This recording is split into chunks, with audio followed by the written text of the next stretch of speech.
সুপ্রিয় দর্শক, আসসালামু আলাইকুম। আজকের পর্বে তৈরি করব বিকেলের একটি সহজ এবং মজার নাস্তার রেসিপি। আলু দিয়ে তৈরি করা এরকম একটা রোল রেসিপি আশা করছি সবার কাছে অনেক ভালো লাগবে। বাচ্চারা তো পছন্দ করবে, সেই সঙ্গে বড়রাও কিন্তু অনেক পছন্দ করবে। ঝটপট সহজে তৈরি করা যায় আর খেতেও অসম্ভব মজার। আশা করছি পর্বটা সবার কাছে ভালো লাগবে। রেসিপি ভালো লেগে থাকলে চ্যানেলটিকে সাবস্ক্রাইব আর একটা লাইক দিতে ভুলবেন না। তাহলে চলুন তৈরি করে ফেলি। প্রথমে নিয়ে নিচ্ছি হাফ কাপ পরিমাণ ময়দা। এখন এখানে দিয়ে দিচ্ছি সামান্য পরিমাণে লবণ আর দিয়ে দেব 1 টেবিল চামচ পরিমাণ রান্নার তেল। তেলটা দিয়ে ভালোভাবে মিশিয়ে নিতে হবে। মিশিয়ে নেওয়া হয়ে গেলে অল্প অল্প পানি দিয়ে একটা রুটির মতো করে ডো তৈরি করে নেব। এই তো ডোটা তৈরি করা হয়ে গেছে, একটা সাইডে রেখে দিচ্ছি। আর এখন এখানে নিয়ে নিচ্ছি 1 কাপ পরিমাণ সেদ্ধ করা আলু। আলুটাকে ভালোভাবে সেদ্ধ করে এইভাবে চটকিয়ে ভালোভাবে ভর্তা করে নিতে হবে, যেন আলুর মধ্যে কোনো দানা না থাকে। এখন এখানে দিয়ে দিচ্ছি বড় সাইজের একটা পেঁয়াজ কুচি আর দিয়ে দিব 3টা কাঁচামরিচ কুচি।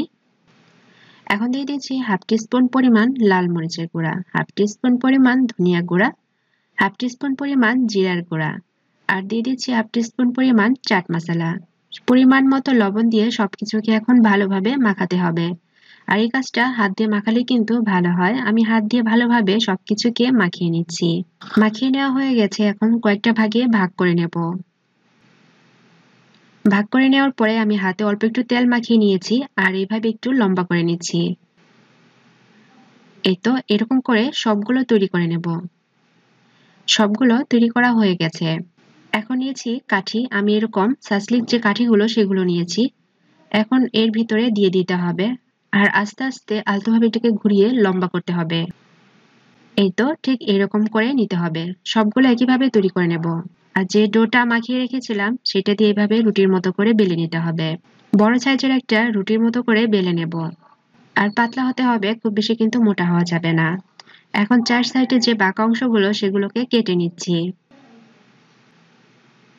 কেটে নেওয়া হয়ে গেলে চিকন চিকন করে পাতলা করে কেটে নিতে হবে। এই তো ঠিক এরকম চিকন করে ফিতার মতো করে কেটে নিতে হবে। এখন এর মধ্যে হচ্ছে পানি লাগিয়ে নিচ্ছি। আমরা যখন আলুর মধ্যে এটাকে আর কি ঘুরিয়ে নেব তখন দেখবেন আর খুলে আসবে না। এখন কিভাবে করতে হবে আমি সেটা আপনাদেরকে দেখিয়ে দিচ্ছি। এই তো নিচের সাইডটা থেকে এভাবে লাগিয়ে নিতে হবে আর পুরোটার মধ্যে লাগাতে হবে। এই কাজটা করা একদমই সহজ, এতে করে দেখতেও সুন্দর লাগবে আর খেতেও ভালো লাগবে। তো আমি কিভাবে করতেছি আপনারা দেখে নিশ্চয়ই বুঝতে পারছেন। পুরোটা আলুর মধ্যে এভাবে ঘুরিয়ে দিতে হবে। এই তো হয়ে গেছে, এখন এগুলোকে হচ্ছে ভেজে নেব। সবগুলো হয়ে গেছে। ভেজে নেওয়ার জন্য পর্যাপ্ত পরিমাণে তেল দিয়ে দিয়েছি আর তেলটা যখন ভালোভাবে গরম হয়ে আসবে তখনই এগুলোকে দিয়ে ভেজে নিতে হবে। আর এগুলো কিন্তু ভাজতে খুব একটা সময় লাগবে না। উপরে যখন কালারটা চলে আসবে তখনই বুঝতে হবে হয়ে গেছে। তো একটু পরে আবার উল্টে দিতে হবে, চারপাশটাকে সমানভাবে কালার করে নিয়ে ভেজে নেব।